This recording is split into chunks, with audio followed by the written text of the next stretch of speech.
Je veux ce matin que Dieu puisse te déconnecter de toutes les réalités, les principes des hommes et du moment, et que tu sois rien que connecté à la parole du Seigneur.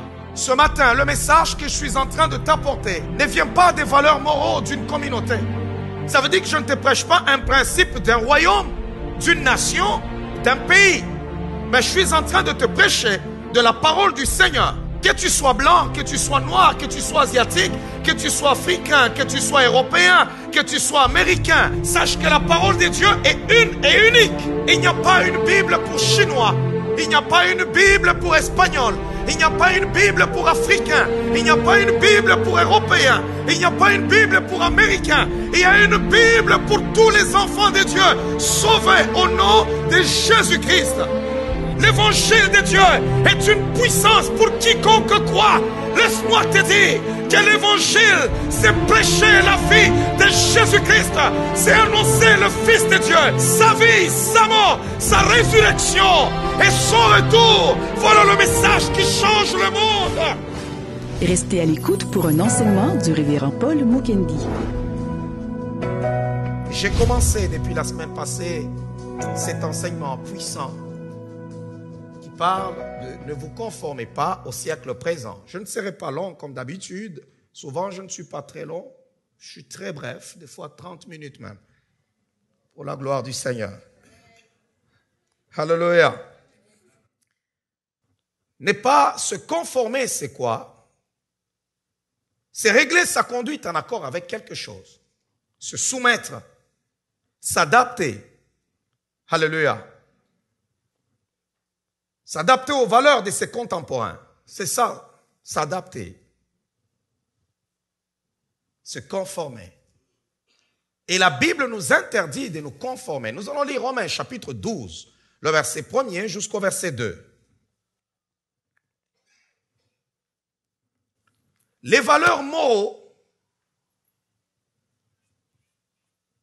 du siècle présent sont influencées par Satan. Voilà pourquoi la Bible déclare, ne vous conformez pas au siècle présent. Pourquoi? Parce que les valeurs morales sont influencées par le diable. Une fois que tu t'adaptes à cela, tu te retrouves aussi un ennemi de la croix, un ennemi des valeurs de Dieu, un ennemi des principes divins. Alléluia. Est-ce que quelqu'un m'entend? Romains chapitre 12. Le verset 1er.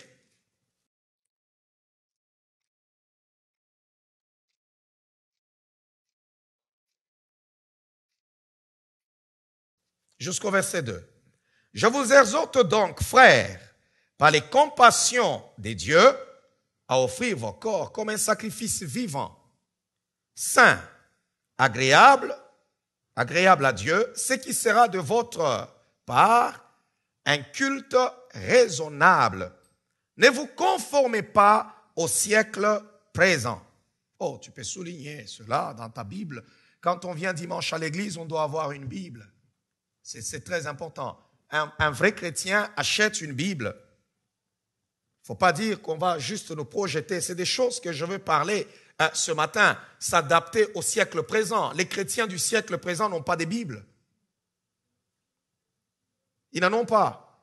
Ils se disent à l'église, on va faire la projection. Je vais être là à lire. Et puis c'est fini. Pourquoi j'aurai ma Bible? Non, tu dois avoir ta Bible. Ça fait toujours bien. C'est sacré d'avoir ta Bible, de l'ouvrir. Même le soir avant de te coucher, tu dois avoir ta Bible au chevet de ton lit pour lire la parole du Seigneur. Lorsque tu es juste dans ton lit, tu peux la prendre, la lire. Tu peux être assis au salon, tu peux lire ta Bible. Tu ne peux pas juste écouter la télé, tu peux aussi lire ta Bible. C'est très important. Alléluia. Ne vous conformez pas au siècle présent. Ne vous adaptez pas au siècle présent. Lorsqu'on est corrompu par le pouvoir du siècle présent, nous ne serons pas connectés à la puissance des âges à venir. Notre futur dépend du présent. Lorsque nous nous conformons au siècle présent, nous renonçons à la puissance du futur. Nous renonçons à la gloire du futur. C'est le présent qui nous connecte au futur. Voilà pourquoi la parole du Seigneur est en train de souligner, ne vous conformez pas au siècle présent. Oh, je veux dire à quelqu'un ce matin, ne vous conformez pas au siècle présent. Est-ce que l'Assemblée est en train de me suivre? Ne vous conformez pas au siècle présent. Si tu te connectes au siècle présent, le futur est bloqué pour toi. Alléluia. La puissance des siècles à venir que notre Dieu nous prépare dépend du présent. Si nous avons corrompu le présent, le futur ne nous appartient plus. Nous ne serons pas qualifiés pour aller dans la gloire de Dieu ou pour établir dans le futur la puissance de Dieu, le royaume de Dieu dans ce monde, si nous avons corrompu notre présent. Je veux ce matin que Dieu puisse te déconnecter de toutes les réalités, les principes des hommes et du moment, et que tu sois rien que connecté à la parole du Seigneur. Ce matin, le message que je suis en train de t'apporter ne vient pas des valeurs moraux d'une communauté. Déjà en ces lieux, nous sommes une église qui a plus de 19 nationalités. Pour le moment, il y en a 20. Ça veut dire que je ne te prêche pas un principe d'un royaume, d'une nation, d'un pays. Mais je suis en train de te prêcher de la parole du Seigneur. Que tu sois blanc, que tu sois noir, que tu sois asiatique, que tu sois africain, que tu sois européen, que tu sois américain, que tu sois, je ne sais pas, de l'Amérique latine, sache que la parole de Dieu est une et unique. Il n'y a pas une Bible pour Chinois. Il n'y a pas une Bible pour Espagnol. Il n'y a pas une Bible pour Africain. Il n'y a pas une Bible pour Européen. Il n'y a pas une Bible pour Américain. Il y a une Bible pour tous les enfants de Dieu, sauvés au nom de Jésus-Christ. Juste une seule Bible. Laisse-moi te dire ce matin, si dans tes valeurs, on te dit que tu peux te promener nu,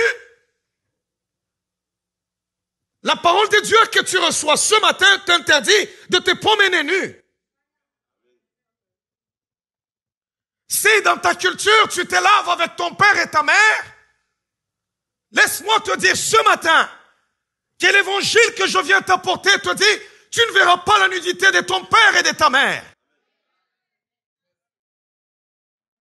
Souvent, le monde, les gens ont du mal à proclamer la parole de Dieu. Pourquoi? Parce que même les églises sont modélées par le siècle présent.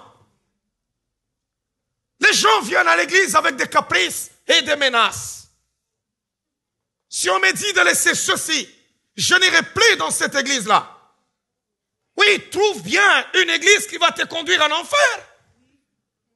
Va t'en trouver une qui va calmer ta conscience, mais qui te conduira tout droit en enfer. Pourquoi devons-nous changer le monde si nous devons accepter le Seigneur Jésus-Christ et demeurer toujours les mêmes? Toute repentance a besoin de fruits. Toute repentance a besoin de preuves. Tu ne peux pas dire que tu aimes Dieu. Tu ne peux pas dire que tu as croisé Jésus-Christ. Mais si tu ne manifestes pas les fruits dignes de cette repentance-là,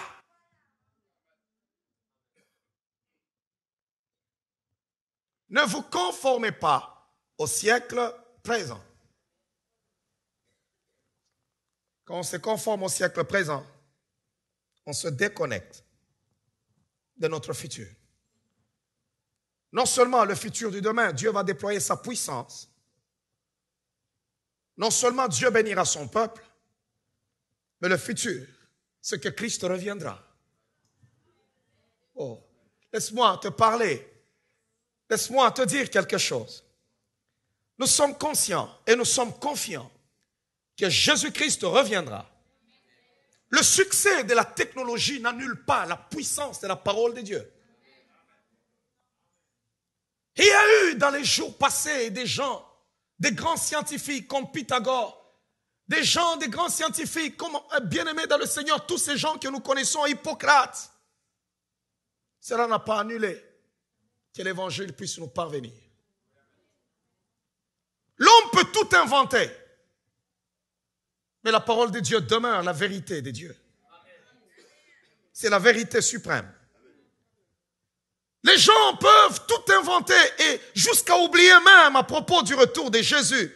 Combien de chrétiens qui sont à l'église mais qui croient encore que Jésus-Christ reviendra? Combien? Laisse-moi te dire ce matin, si on ne croit plus au retour de Jésus-Christ, nous sommes les plus malheureux de tous les hommes. Pourquoi viens-tu ce matin si tu ne crois pas que les morts ressusciteront? Ce sont les messages qui ont disparu même des églises. Puisque le prédicateur de ce siècle ne croit plus que Jésus-Christ va revenir. Le seul message qu'on donne aux gens, c'est que tu deviendras prospère. Tu dois être grand. C'est bien. Dieu peut nous rendre grands. Dieu peut nous rendre prospères. Dieu peut nous bénir. Mais quel avantage revient-il à l'homme de gagner tout le monde entier? Mais s'il perdait son âme, quel avantage? Je peux faire de vous tous des rois. Mais quel avantage revient-il à l'homme de gagner le monde entier s'il perdait son âme? Les gens écoutent des messages qui peuvent les aider de jouir de la vie. Mais le message sur la mort de Jésus, le message sur la croix de Jésus, ça ce sont les messages qui détachent les hommes de l'amour du monde. Ce sont des messages qui vont te sévrer du monde, qui brisent les chaînes de l'enfer.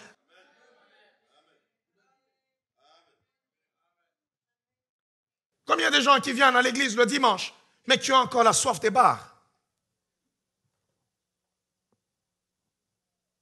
Je ne comprends pas qu'on puisse aimer Dieu, qu'on puisse l'adorer, mais qu'on puisse en même temps aimer les œuvres du monde. Ça ne passe pas dans ma tête.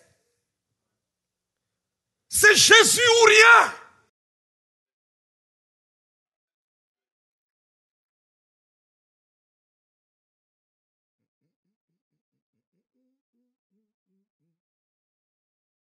Beaucoup de chrétiens n'expérimentent pas la puissance d'établir le royaume de Dieu parce qu'ils sont corrompus par la force du siècle présent. Alléluia.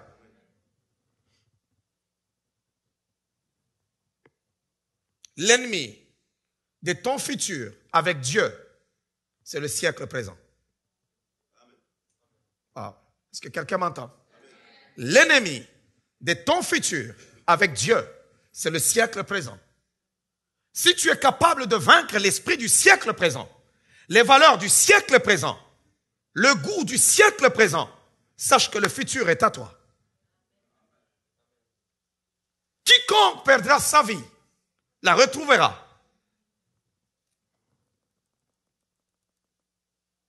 Nous allons lire Hébreux chapitre 6, juste par ricochet, pour comprendre les 5 dimensions de la grâce dont Paul est en train de parler dans le livre des Hébreux.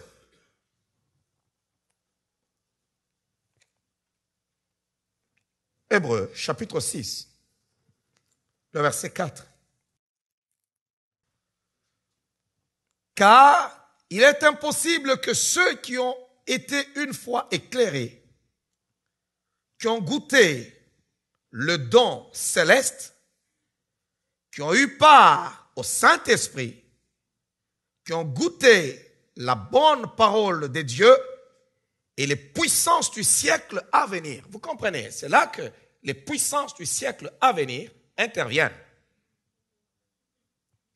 Il y a une puissance pour des siècles qui viennent. Alors, les siècles à venir dépendent du présent. C'est comme ton futur dépend de ce que tu fais aujourd'hui. Demain, tu seras le fruit de ton présent. Je ne veux pas rater l'éternité avec Dieu. Je ne veux pas rater le futur avec Dieu à cause du présent. Lorsque Lorsque nous parlons du futur, nous parlons de l'éternité. Laisse-moi te dire que la vie sur cette terre, elle est très courte. Trop courte même. Mais l'éternité, c'est pour toute la vie.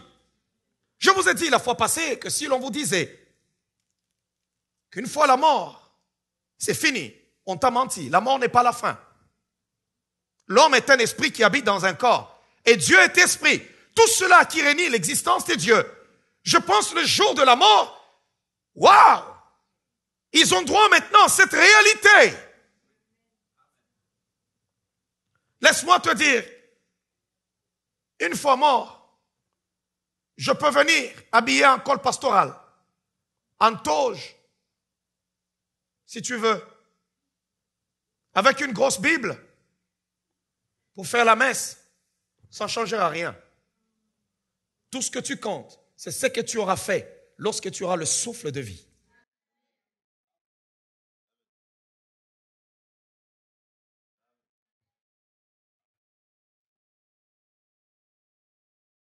Le siècle présent, dans notre génération, a pollué beaucoup de choses, a bousillé beaucoup de choses. Lorsque je regarde les chrétiens venir à l'église, à un moment donné, tu te fais waouh, tu dis Seigneur, qu'est-ce qui se passe dans notre génération? Qu'est-ce qui se passe? Qu'est-ce qui se passe? Combien de gens sont-ils des vrais chrétiens dans nos églises, des vrais enfants de Dieu, nés de nouveau? Nés de nouveau. Nous avons des gens qui viennent à l'église, mais qui sont ivrognes. Ivrognes. Mais à l'église. J'aime quand vous êtes calme comme ça. Mais à l'église, ivrogne. Alléluia. Le succès de la technologie. Paul écrit aux Romains. Parce que les Romains, Rome était la grande puissance de l'époque. Et il dit aux Romains, ne vous conformez pas au siècle présent. L'homosexualité était pratiquée à Rome. C'est pas, les gens pensent que c'est aujourd'hui que ça arrive. Et vous voyez les gens, non, il faut les accepter, il faut faire ceci. Écoute, il y a des gens qui ont pratiqué cela il y a très longtemps et Dieu les a tous brûlés. Alléluia. Les premiers chrétiens de Rome ont été confrontés à cette réalité. Parce que à Rome, si vous lisez la parole du Seigneur, si vous avez la même Bible que moi, parce que c'est important d'avoir une même Bible. Paul est en train d'écrire, par exemple, Romains chapitre 1er. Commençons au verset 16. À Rome, il y avait l'immoralité. À Rome, il y avait des grands savants. Des grands. C'est d'abord les Grecs qui dominaient. Et après, les Romains ont commencé à dominer. Ce sont les Romains, le premier, qui ont commencé à inventer les autoroutes, qui ont relié toute l'Europe avec de belles routes. Ils avaient des grands ingénieurs civils. Ils étaient orgueilleux. C'est là que Paul est en train de dire, je n'ai point honte de l'évangile, parce que c'est une puissance de Dieu pour quiconque croit. Aller parler de l'évangile aux Romains, c'était quoi ça? Ils avaient l'orgueil de la vie à cause du succès qu'ils avaient connu. C'est comme en notre génération, parler de Jésus à quelqu'un, les gens vont se moquer de toi. Dire aux jeunes gens de ta génération, moi je fréquente l'église, ils se moqueront de toi. Mais Paul avait une réponse aux Romains. Il leur disait, écoutez Romains, je n'ai pas honte de l'évangile de Jésus-Christ, parce que c'est une puissance de Dieu pour quiconque croit. Du juif premièrement, et puis du grec. Pourquoi les Grecs? Parce que la Grèce antique avait beaucoup de savants, Des hommes forts qui ont révolutionné l'histoire. Paul dit, savant ou pas savant, l'évangile de Dieu est une puissance pour quiconque croit. Laisse-moi te dire que l'évangile, c'est prêcher la vie de Jésus-Christ. C'est annoncer le Fils de Dieu, sa mort, sa vie, sa mort, sa résurrection et son retour. Voilà le message qui change le monde.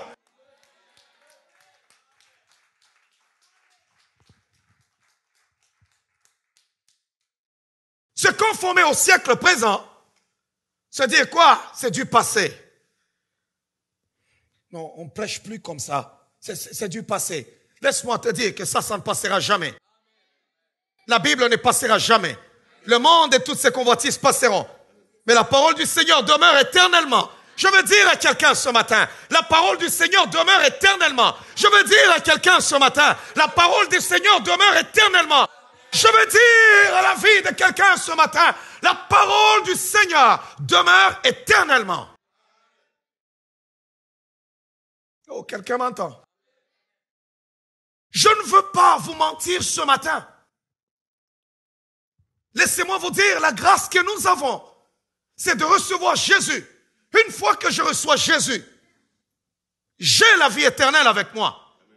Mais je dois me conduire sagement pour aller en enlèvement avec le Fils de Dieu.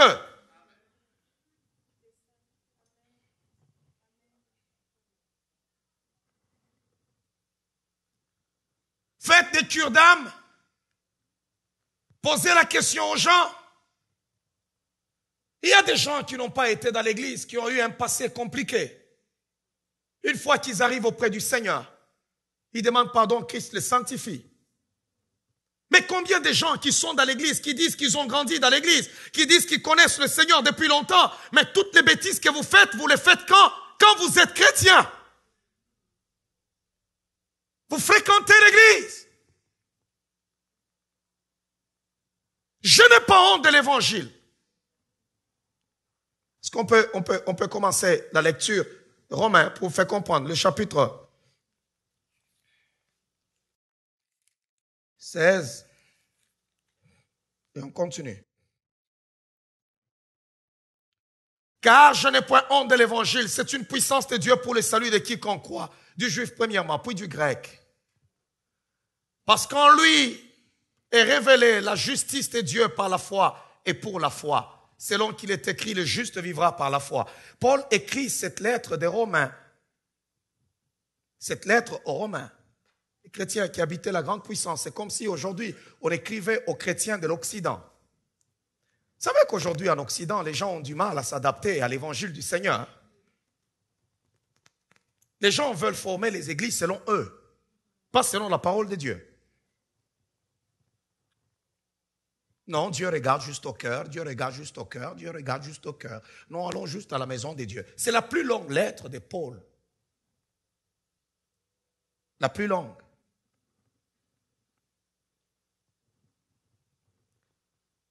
La colère de Dieu se révèle du ciel contre toute impiété et toute injustice des hommes qui retiennent injustement la vérité captive. Je ne veux pas retenir la vérité captive ce matin. Je vais libérer la vérité. Continuez. Car ce qu'on peut connaître de Dieu est manifeste pour eux. Dieu le leur ayant fait connaître. En effet, les perfections invisibles de Dieu, sa puissance éternelle et sa divinité, se voient comme à l'œil nu depuis la création du monde. Quand on les considère dans ses ouvrages, ils sont donc inexcusables. Personne ne pourra dire que Dieu n'existe pas. Même le méchant qui fait semblant d'être athée, il sait que Dieu existe.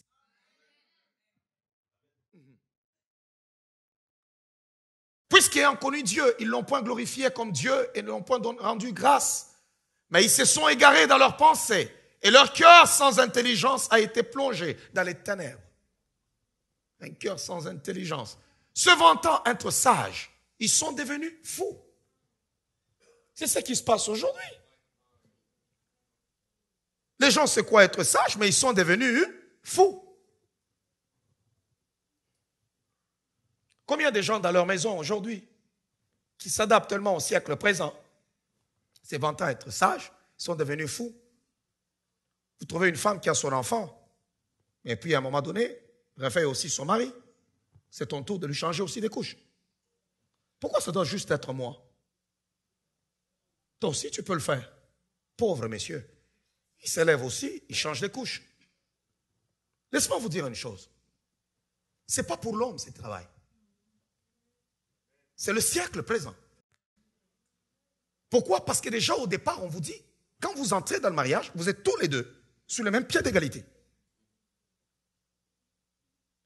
On enlève à la femme cette vraie nature, cet amour maternel qu'elle doit avoir. Aucune femme au monde créée à l'image de Dieu, qui ressemble à cette femme originale que Dieu a créée, voudra se débarrasser de son enfant pour que quelqu'un d'autre aussi prenne cette charge-là. Non, on ne peut pas séparer l'ongle du doigt, l'enfant de sa mère. Elle veut tout faire pour son enfant. Voilà pourquoi même dans le mystère de Dieu, c'est la femme. La bénédiction dans une famille à part est sur le père. Mais c'est la femme qui prend la bénédiction qui est sur le père et qui la dépose sur l'enfant. Voilà pourquoi la Bible déclare: le fils sage fait la joie de son père, mais un enfant insensé, le chagrin de sa mère. Lorsque vous lisez la Bible, une femme a toujours une influence très forte sur ses enfants qu'un homme ne pourra jamais avoir. Jamais. Quand vous lisez le livre des rois, on vous dira quoi? Sa mère s'appelait. En aucune fois on te dira son père s'appelait. On te dira sa mère s'appelait. Et si sa mère a été une bonne mère, une bonne femme, l'influence de ce roi-là sera une bonne influence. Si elle a été une mauvaise femme, ce roi-là sera mauvais. Qui vous a menti que la femme n'a pas un rôle à jouer dans la société? Qui a menti? Qui nous a aidés à faire le premier pas? Qui nous a vus le premier jour où nous sommes venus au monde? Qui nous a changé la couche? Qui nous a témoigné l'amour? Le premier sein que l'homme touche dans sa vie, c'est le sein de sa mère. Qui a menti aux gens de cette génération qu'être femme c'est mauvais? Qui a menti? Voilà que les hommes, on leur a dit, être homme ne veut plus rien. Ils veulent devenir tous des gays, des homosexuels. Ils veulent tous se transformer, se déguiser en femmes pour se sentir utiles et avoir une place dans la société, pour plaire aux gens de leur monde. Parce qu'aujourd'hui, celui qui se comporte aussi bizarrement, c'est celui-là qui est acclamé. Alléluia. C'est celui-là qui est acclamé. Laisse-moi te dire une chose. Ne vous conformez pas au siècle présent. Est-ce que somebody m'entend ce matin? Est-ce que je peux parler à quelqu'un? Vous êtes trop calme, vous êtes en train de me regarder trop sérieux, vous voulez me lapider ou quoi?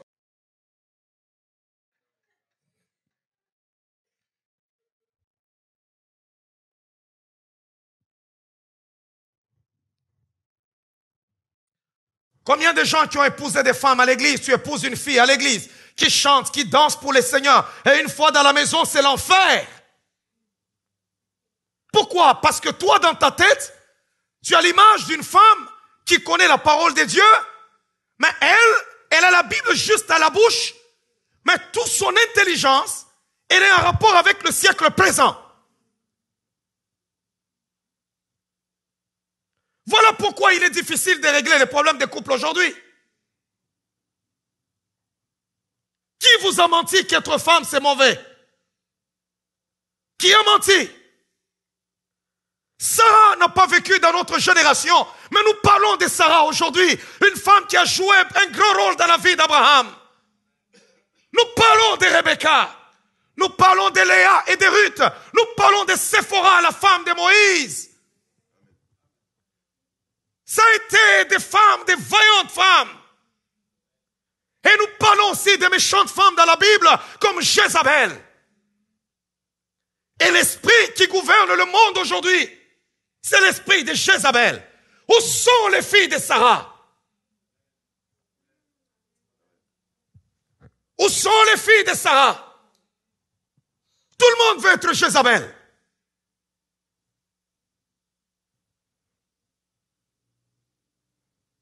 Il y a des hommes à qui on a menti, on leur pose même la question, est-ce que ça te dérangerait, toi, si ta femme gagnait plus que toi? Non, non, non, non, non, non. Ça doit te déranger. Parce qu'en qualité de chef de famille, c'est toi qui dois nourrir ta famille. C'est toi qui dois apporter plus dans ta famille. Tu dois tout faire. Si c'est pour un temps, pour te tirer d'affaire, tu as perdu un emploi ou bien tu veux démarrer ou quoi, ça peut se faire. Mais toi, c'est pour toujours et pour l'éternité. Et tu veux crier, il est écrit, femme, soyez soumise. Hein?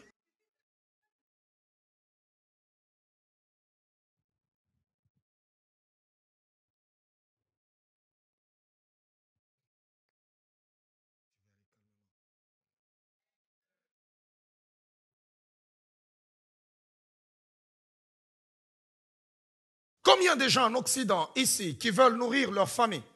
Combien d'hommes? Combien? Pourquoi? Parce qu'ils se sont conformés au siècle présent. Vous avez renversé la parole du Seigneur.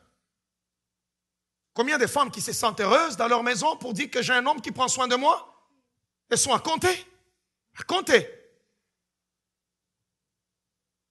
Il y en a qui se disputent maintenant, je ne sais même pas quand est-ce que tu m'as offert quelque chose. Oui, mais parce que c'est 50-50.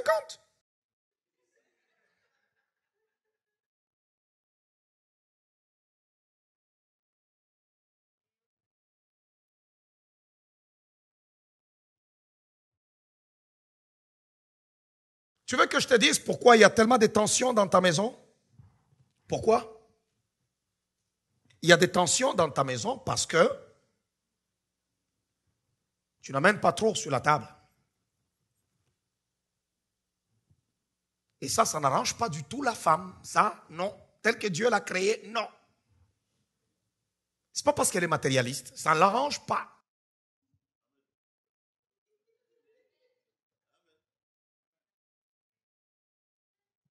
Prends soin d'elle, tu verras. Savez-vous pas que quand une femme sent qu'il y a l'argent dans la maison, là-bas, elle devient très gentille. Elle peut se lever le matin, elle transforme la maison en chorale. Dieu les a créés comme ça.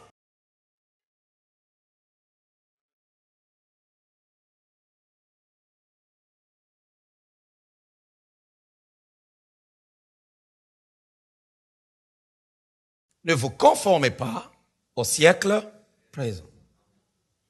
Wow. Est-ce que somebody m'entend? Amen. Est-ce que quelqu'un m'entend? Nous sommes là aujourd'hui à l'église, le siècle présent. Qu'est-ce que notre siècle nous dit? Ok, on a inventé même des termes. Tu peux arriver quelque part, tu veux remplir tes papiers, tes formulaires. On vous dit ici, marié ou conjoint de fait, ou union, ou je sais pas quoi, libre, ou toutes sortes de noms là qu'on a inventés. La seule chose que Dieu reconnaît, c'est le mariage. Les fiancés ne sont pas supposés coucher ensemble. Les fiancés ne sont pas supposés dormir ensemble. Les fiancés ne sont pas, les fiançailles n'est pas le mariage. La seule chose que la Bible reconnaît, c'est le mariage. Et le mariage où? À l'église, où on te bénit. La robe n'a rien à voir avec tout ce que Dieu connaît comme mariage. Le mariage, c'est la bénédiction. Ce ne sont pas tous ces tralala que les gens ont créés. Ils dépensent de l'argent pour crever de faim demain. Il y en a qui sont prêts, qui sont même prêts à s'endetter pour faire le mariage.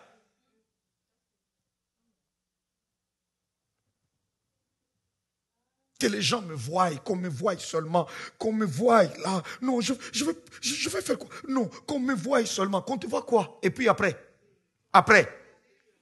c'est des grosses dettes qu'il faut payer, hein? Et après, tu te tournes maintenant, homme de Dieu, j'ai beaucoup de têtes. Est-ce que vous pouvez m'imposer la main? Vous pouvez prier pour moi? Non. Dieu n'agira pas dans ces conditions-là. Parce que c'est à cause de ta cupidité que tu es allé faire ça, de ton envie, ta convoitise. Où sont les gens très simplement pour dire non, on va se marier? Cet argent où tu veux dépenser 40 000 $ pour le mariage, tu n'as pas de maison, tu peux aller acheter une maison?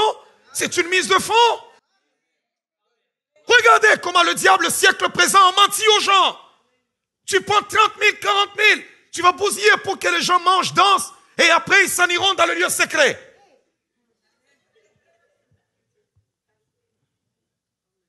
Et c'est fini. Et après, il n'y a plus rien.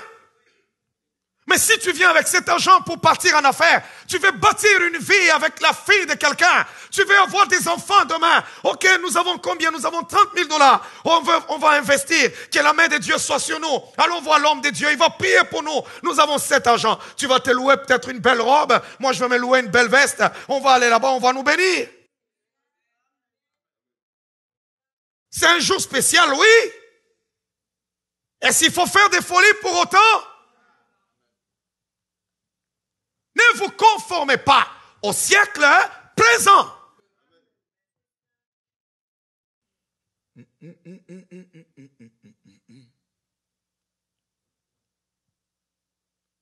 J'ai béni un mariage un jour en Europe. J'ai jamais béni un mariage comme ça. C'était un luxe insolent. Je vous dis, un luxe insolent. C'était prestigieux. Les mariés s'en allaient, changeaient, revenaient. Ils s'en vont, ils changent. Quand tu le regardes, waouh! Le gâteau était tellement costaud. C'est comme un château. Combien d'argent ils ont dépensé? Je posais la question aux mariés, je dis, waouh, vous avez mis le paquet ici. Je dis, oui, il y a eu plus de 100 000 $ qu'on a dépensé. 100 000 €, s'il vous plaît. Euros. Je dis, vous.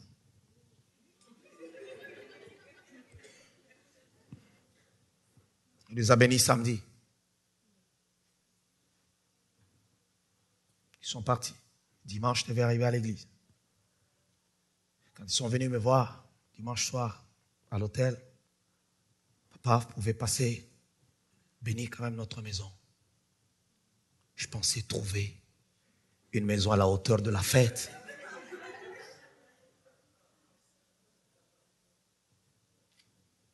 C'est depuis cette journée-là que je m'attaque contre cet esprit. J'entre à la maison, il n'y a rien. C'est un tout petit appartement là, une petite chambre, mais il venait de dépenser plus de 100 000 €.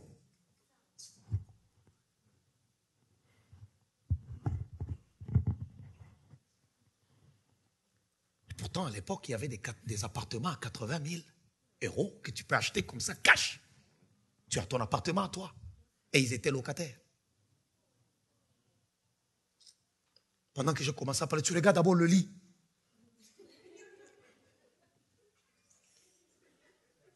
J'ai dit, même à 1 000 €, je peux trouver bien que ça. Mieux que ça, à 1 000 €.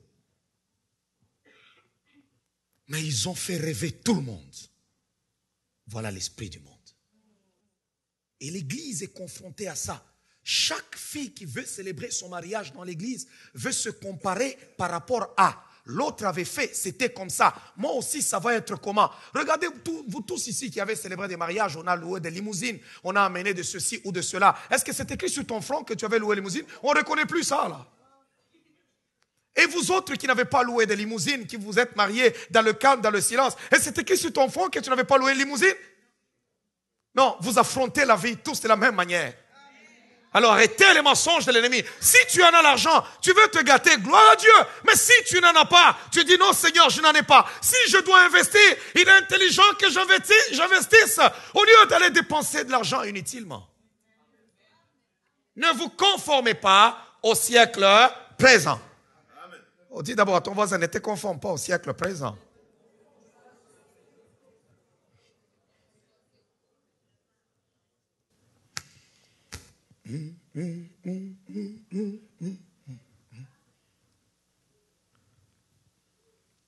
Ce n'est pas sérieux dans ta maison que tu puisses gifler ton mari. C'est honteux, tu attristes le Saint-Esprit, que tu puisses manquer le respect à l'homme qui t'a épousé. C'est Dieu qui lui a donné la place d'être chef. C'est Dieu. Ce n'est pas le gouvernement canadien qui doit décider si ton mari est chef ou pas. Si tu es chrétien, c'est Dieu.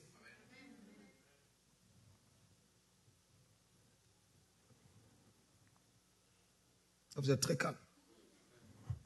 Je vais descendre encore. Est-ce qu'on peut continuer la lecture que je faisais du livre de Romains? Le livre de Romains. On trouve des gens à l'église, ils viennent à l'église. Ils sont à l'église, ça fait 15 ans, ça fait 20 ans. Ils sont à l'église, ils ne sont jamais mariés. Ils sont conjoints de fait.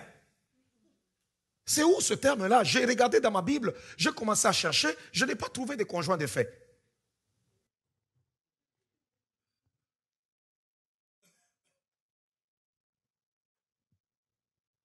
Se vantant être sages, ils sont devenus fous. Ils ont changé la gloire des dieux incorruptibles en image représentant l'homme corruptible, des oiseaux, des quadrupèdes et des reptiles. C'est pourquoi Dieu les a livrés à l'impureté, selon les convoitises de leur cœur, en sorte qu'ils déshonorent eux-mêmes leur propre corps. Eux qui ont changé la vérité des dieux en mensonge et qui ont adoré et servi la créature au lieu du Créateur qui est béni éternellement. Amen. C'est pourquoi Dieu les a livrés à des passions infâmes, car leurs femmes ont changé l'usage naturel en celui qui est contre nature. Et de même, les hommes abandonnant l'usage naturel de la femme et se sont enflammés dans leurs désirs les uns pour les autres, commettant homme avec homme des choses infâmes. C'est dans l'épître aux Romains. Ces choses se pratiquaient à Rome. Et Paul écrit aux Romains, ne vous conformez pas au siècle présent. Ne vous conformez pas. Alléluia. Ne vous conformez pas. Il faut enseigner cela à nos enfants, même à l'école de dimanche. Leur dire qu'un homme et un homme ne peuvent pas se marier. Une femme et une femme ne peuvent pas s'aimer. Le mariage, c'est entre l'homme et la femme. Ce sont des passions infâmes, comme la Bible le dit. Tu peux m'enfermer 100 ans avec un mâle. Comment je pourrais avoir des désirs sur ce mâle? Comment? Comment est-ce possible?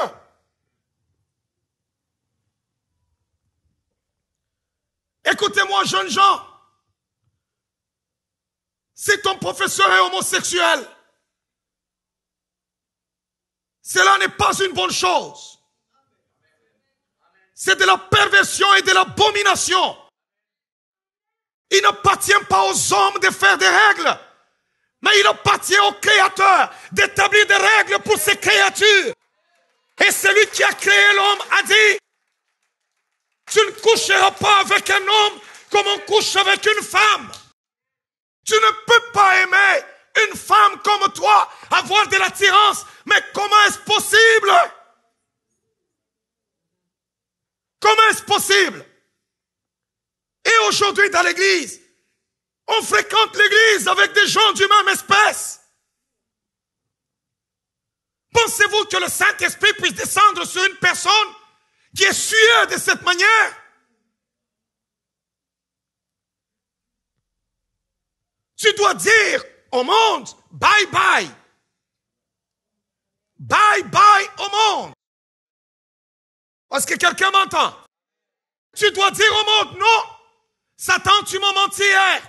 Mais aujourd'hui, je connais la vérité. Je ne retournerai pas vers les choses du monde, mais je vais embrasser le Christ. S'il faut que les gens me trouvent anormal, ils me trouveront anormal. Mais je vais embrasser le Christ.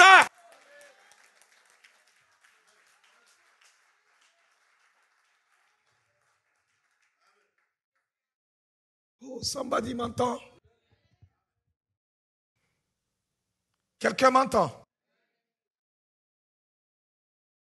Dites-le à vos enfants, ne vous gênez plus. Dites-leur, écoutez. Tu es un homme, sois fier d'être homme. Tu es une femme, sois fier d'être femme. Quand je parle à mes filles, je leur communique cette fierté dès le bas âge d'être fille. Et à mon fils d'être un homme. C'est Dieu qui a choisi ton sexe. C'est Dieu. Je suis fier d'être homme et de prendre soin de ma famille.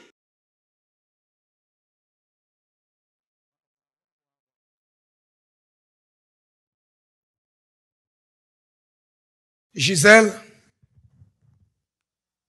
j'aime beaucoup cette femme. Tu sais, je t'aime, hein? Moi, je ne parle pas de toi, je parle de moi. Elle a beaucoup d'énergie. Beaucoup. Elle a l'énergie de 3 personnes en un. Marie-Ève en a beaucoup. Marie-Ève en a de 20 en un.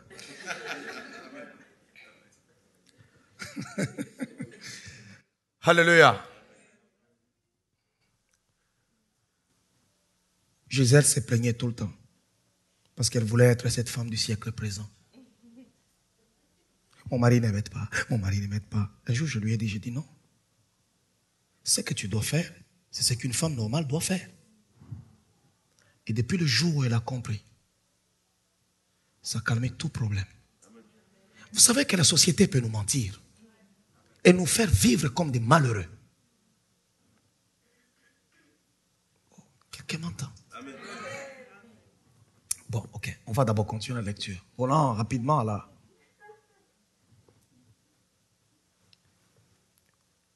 Et de même, les hommes abandonnant l'usage naturel de la femme se sont enflammés dans leurs désirs les uns pour les autres, comme étant homme avec homme, des choses infâmes, et recevant en eux-mêmes le salaire que méritait leur égarement. Je prie le ciel que le Seigneur épargne tes enfants et ta maison. Amen. Écoutez, d'ici 5 ans, pas trop loin, ça deviendra une chose normale. Parce qu'on introduit ça déjà dans les dessins animés. Les comiques des enfants, on met déjà. Parce qu'un enfant, quand il vient au monde, il regarde, il voit dans la maison papa et maman. Dans sa tête, il se dit aussi, il regarde chez les voisins, papa et maman. Il va dans les livres d'enfants, on décide papa et maman et les enfants. Lui aussi, quand il grandit, il veut reproduire ce qu'il a vu. Ce qu'il a vu. Nous reproduisons ce que nous avons vu. Mais aujourd'hui, il voit dans les films des hommes et des femmes qui s'embrassent entre eux. Il va à l'école, son professeur qui passe plus du temps avec lui dans la journée que toi. C'est celui-là qui l'enseigne et qui lui dit, parce qu'un enfant, quand son professeur lui dit 1 plus 1 égale 3, il revient à la maison. Toi, ton père, tu lui dis 1 plus 1 égale 2. Il te dit, non papa, monsieur Grégoire a dit, c'est 3. Tu peux beau lui expliquer, il te dira non. Monsieur Grégoire a dit, c'est toi. Que Dieu garde nos enfants.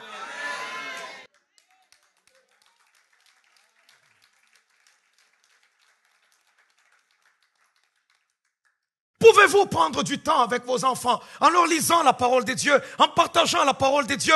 N'allez pas ailleurs, ne parlez pas seulement des bénédictions, mais lisez Lévitique chapitre 18 ou Lévitique chapitre 20. Faites connaître ces valeurs-là aux enfants.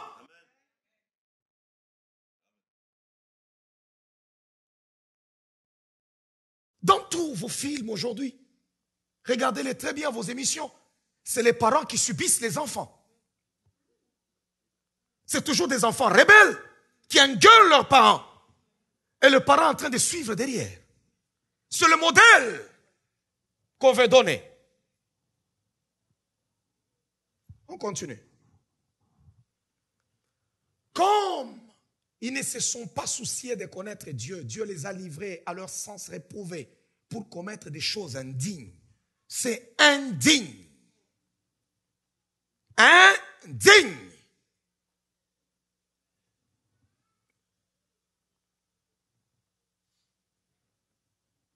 Indigne.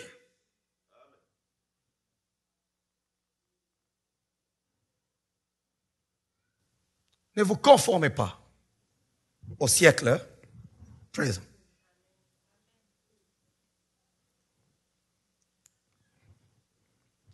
Nous avons tellement du succès aujourd'hui dans la technologie. Un grand succès. Un très grand. La technologie a le plus grand succès de l'homme, surtout l'Internet. Hey. Il y a des années, derrière ici, on dépensait des millions de dollars seulement pour le téléphone. Toi qui arrives aujourd'hui dans ce pays, tu ne sais pas, ceux-là qui sont ici, il y a 10 ans, il y a 15 ans, il y a 20 ans, combien d'argent ils ont dépensé pour les téléphones? Beaucoup. Aujourd'hui, tu ne peux même pas acheter la carte d'appel. Il y a WhatsApp.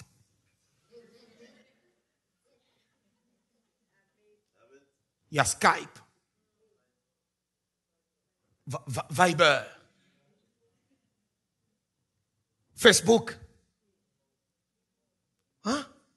Wow. Il y a Imo.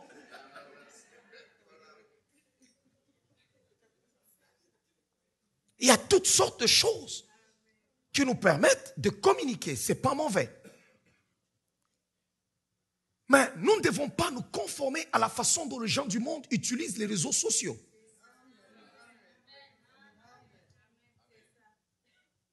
Alléluia. Non. Non. Parler au téléphone sur Imo, c'est pas mauvais. Sur WhatsApp. Comment? WhatsApp ou WhatsApp? Ma femme a installé sur mon téléphone WhatsApp.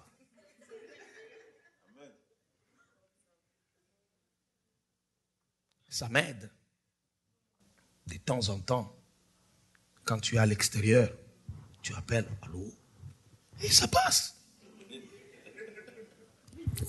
Tu te réjouis. Tu payes $0. Alléluia. Facebook. Réfléchissons un moment. Facebook, ça nous aide même à propager la parole. Mais est-ce que la façon dont le monde utilise Facebook, les chrétiens devaient adapter cette façon? Ou je suis dans mon salon, torse nu, en train de manger des spaghettis. Alors, je mets ça sur Facebook. Je suis en train de manger des spaghettis. Et il y a une femme qui pleure. Il y a un homme qui souffre. Qui a juste besoin de lire une parole qui pourra réconforter sa vie. Qui a juste besoin de quelqu'un qui pourra lui dire, pécheur, répands-toi, parce que Jésus revient bientôt. Mais toi, tu passes ton temps à mettre des photos où tu... C'est tout. Allez sur des pages Facebook des gens qui se disent chrétiens, qui fréquentent l'église. Il y en a à qui on a menti, on leur a dit, tu as une bonne forme physique, tu es très bien. Alors il faut prendre des photos ou avec des robes qui tracent vraiment le corps. Alors on prend et on met ça sur Facebook et tout le monde là, les gens sont devenus accros de like. On a cliqué j'aime, j'aime, j'aime, j'aime, j'aime, j'aime, j'aime, j'aime, j'aime, j'aime. 3000 j'aime. Tu es devenu populaire. Demain, on laisse maintenant la poitrine ouverte. Là, tu as 10 000 likes. Ça va te servir à quoi? Il y a des gens qui sont riches sur Facebook, mais en réalité, ils sont pauvres et malheureux. Propagez la parole de Dieu. Pourquoi aller exposer vos vies sur Facebook? Pourquoi? Pourquoi aller mettre ta voiture sur Facebook? Pourquoi? Pourquoi aller montrer ta maison sur Facebook? Pour que les gens fassent quoi? Ça, c'est l'esprit du monde. Des inconnus qu'on ne connaît pas, qu'on introduit dans notre vie. Il y a toujours une bête dans l'homme qui veut qu'il soit apprécié, qui veut qu'il soit connu. Alors tout le monde veut être gentil là sur Facebook. Il est là sur Facebook. Il veut être gentil. Il est là. Ok. Là. Regardez très bien les réseaux sociaux, que ce soit YouTube, Facebook. Mets une chose qui est sensée, avec un titre sensé. Personne ne te suivra. Mais une bêtise. Tout le monde ira là-bas.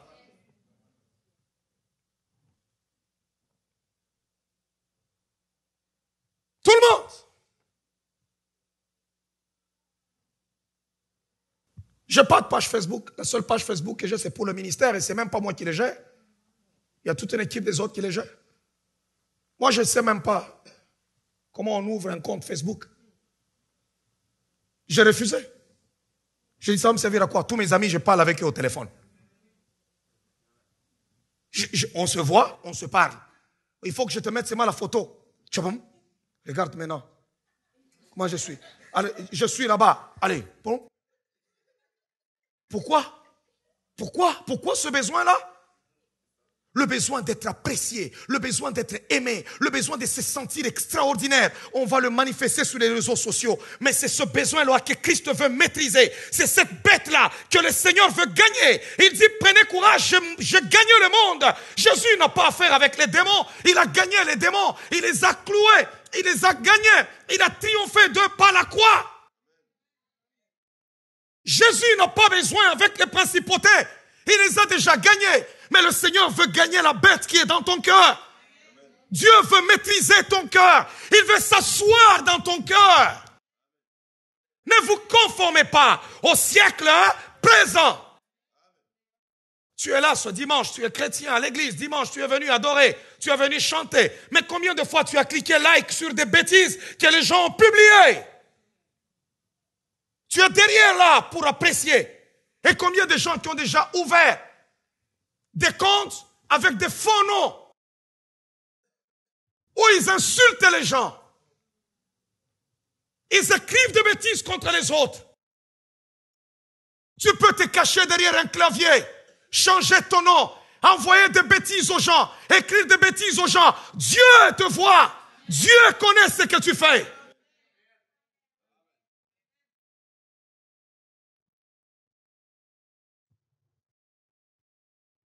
Je ne dis pas, je ne prêche pas contre Facebook.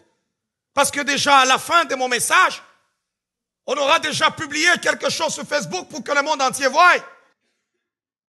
Ce que je dis, c'est exposer nos vies sur Facebook et de banalités sur Facebook parce que nous sommes des chrétiens.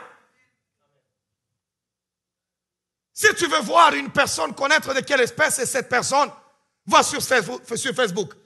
Tu peux beau mentir. Mais quand on voit sur l'historique de tes photos, on te retrouve.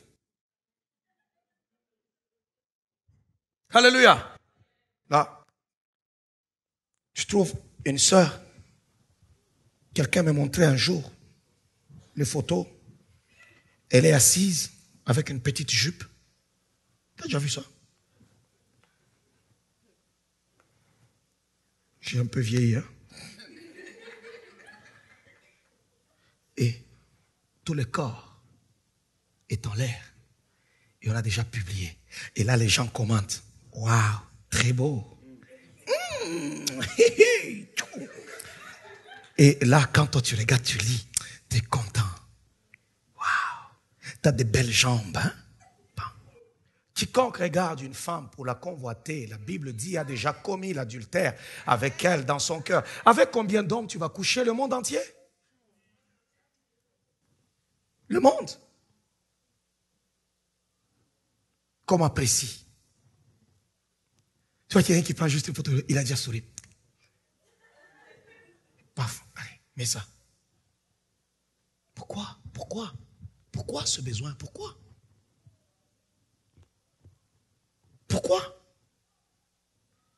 D'ailleurs, toi, ça ne sera pas difficile de te juger au dernier jour. Les anges vont juste commencer à prendre. Père, attends. Regarde, lui, il est là. Attends. C'est ça. Attends. C'est ça. Je n'ai pas de page Facebook pour aller exposer mes enfants. Est-ce que le monde entier doit connaître mes enfants? Le monde entier doit connaître ma femme? C'est ma vie.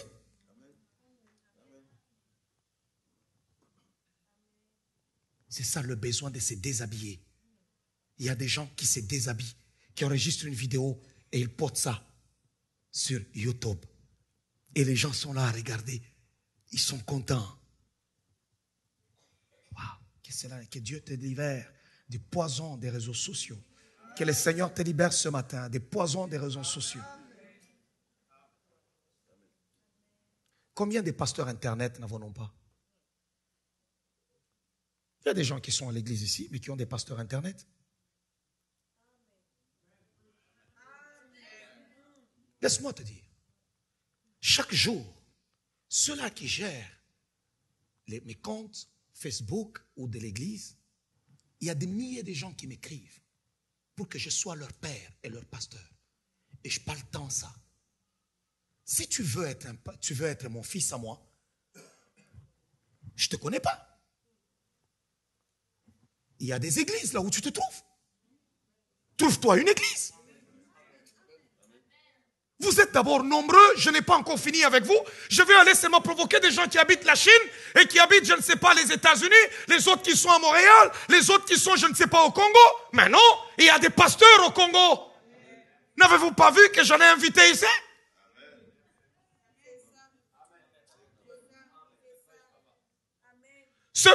Ton fameux pasteur Facebook, il ne te connaît pas. Hein?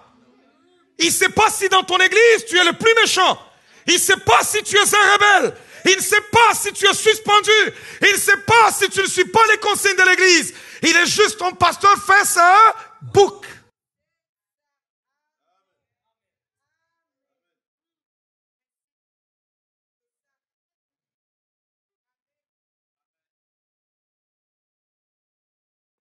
Il y a des hommes de Dieu qui prêchent dans les réseaux sociaux, dimanche comme celui-ci.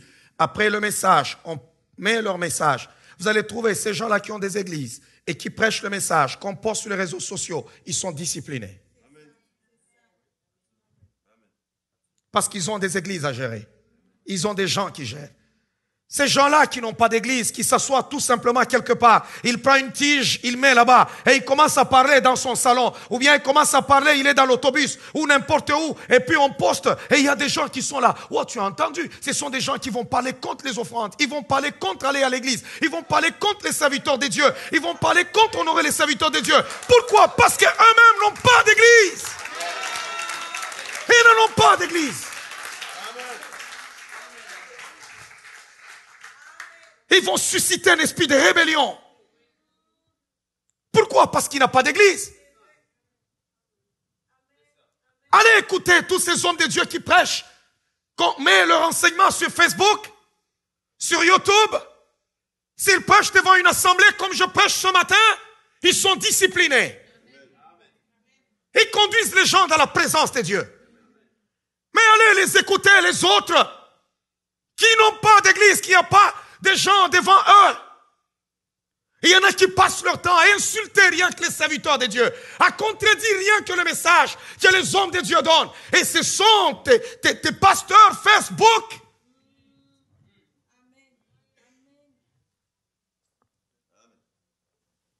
Pour mieux t'avoir, souvent ils ont un langage, je veux que tu sois mon père. Vraiment l'onction qui est sur ta vie. Est-ce que tu me connais?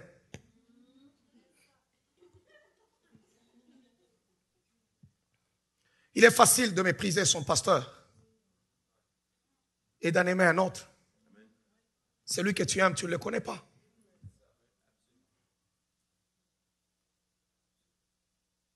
Là où tu es, Roselyne, tu es une mère. Tu as des enfants. Ses propres enfants peuvent dire, oh, maman là, tout ça. On peut aimer une tante ou la maman du voisin, mais on ne connaît pas les réalités qui sont en dessous. Apprécie d'abord ce que Dieu t'a donné. Si avec la parole que je te prêche le matin, ici, tu ne sais pas changer, tu iras changer seulement quand tu iras écouter l'enseignement sur Internet, tu te trompes toi-même. Tu te trompes et tu es malheureux parce que tu es aveugle, misérable, pauvre et nu. Tu te trompes. Il y a la prière ici, à midi. Il y a la prière le soir. Il y a l'école de la prière la nuit. Si tu ne sais pas prier, c'est seulement la prière que tu iras faire sur Facebook. Seulement des prières en ligne que tu iras faire. Tu t'abuses toi-même. Dieu a donné à chaque peuple des églises. Une église locale nous aide. Je refuse de faire des cultes en direct. Parce qu'il y a des gens qui ne viennent pas à l'église, qui restent assis dans leur lit, qui ouvrent tout simplement leur ordinateur. Il est dans le lit. Un culte est sacré. Comment les gens de cette génération se sont comportés avec légèreté? Les autres sont dans leur bain et ils ont déjà allumé leur ordinateur. Il est en train de se baigner. Il ne veut pas aller à l'église, mais il suit le culte en direct.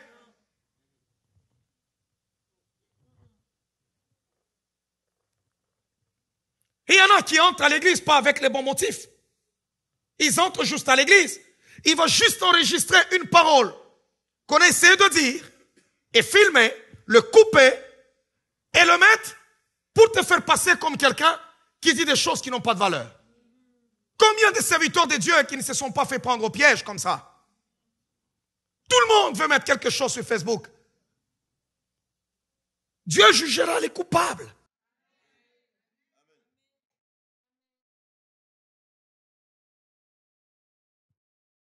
Un pasteur, c'est un médecin de famille. Il n'y a pas de médecin de famille virtuel. Il n'y a pas de médecin de famille sur Facebook. Tu vas mourir. Tu vas mourir.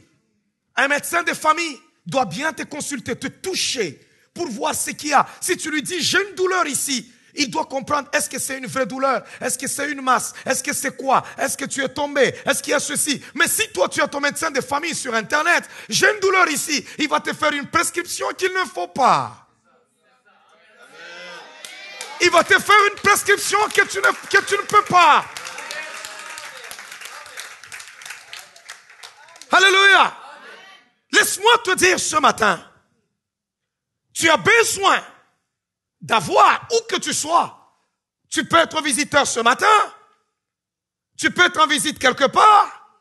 Ce message que je vous prêche ce matin sera suivi par des milliers de gens. Mais laisse-moi te dire, où que vous soyez, je n'ai pas le temps à perdre. Ils sont là, ils peuvent vous le dire. Beaucoup de gens sollicitent mon ministère tous les jours.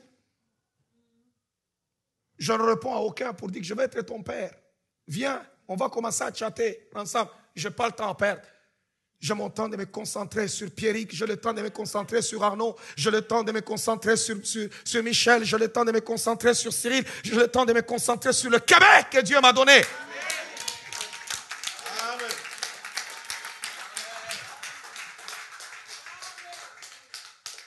Tu es rebelle dans ton église et tu me vois, moi je ne te connais pas.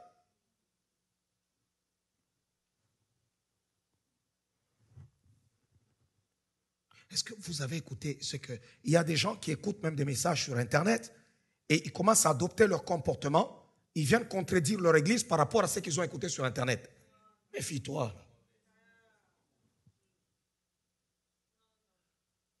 Il y a un sorcier qui s'assoit souvent sur Internet et il dit Jésus-Christ, TV. Il prend tous les hommes de Dieu, il insulte qu'il me montre son église, lui. Qu'il me montre ce qu'il a pu construire et bâtir pour l'éternel. Toi qui veux enlever la paille qui se trouve dans l'œil d'autrui, enlève d'abord la poutre que tu as.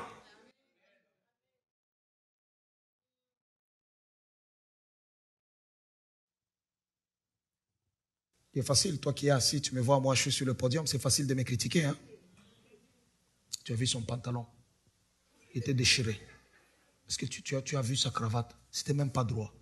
Est-ce que tu as vu ceci? Si on te prenait aussi, on te mettait ici en haut, est-ce que tu survivras?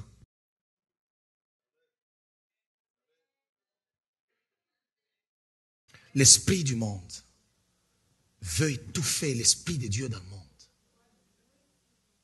Alors, il faut faire la guerre aux serviteurs de Dieu. Il faut les discréditer. Il faut les museler. Il faut créer des scandales. L'esprit du monde, c'est un esprit de scandale. Combien des enfants de Dieu qui aiment le scandale et qui veulent le scandale? Jésus dit, pour vous qui créez des scandales, mieux valait pour vous ne pas naître. Tout ça, il faut aller le mettre sur les réseaux sociaux. Tu n'auras rien après ça, tu vas juste te faire du mal inutilement. Repens-toi. Repens-toi. Que l'Éternel enlève dans ta tête tout ce qui est du siècle présent. Commence maintenant à te décontaminer. Il y a un processus de décontamination que le Seigneur est en train de faire maintenant. Un processus de décontamination. Le Seigneur est en train de te décontaminer de toute œuvre démoniaque. Le Seigneur est en train de décontaminer. Oh, que tu sois décontaminé. Décontaminé. Même dans tes pensées les plus profondes, que tu ne puisses pas admirer le siècle présent. Sois déconnecté au siècle présent. Que le Seigneur te déconnecte du siècle présent. Que la puissance du siècle présent soit brisée au nom de Jésus-Christ. On va chacun de nous prier. Tu vas parler à ton Dieu. Tu vas recommander ta vie entre les mains du Seigneur. Entrons dans la prière. Ce message était une gracieuseté du ministère Paul Mukendi. Visitez-nous au www.paulmukendi.com.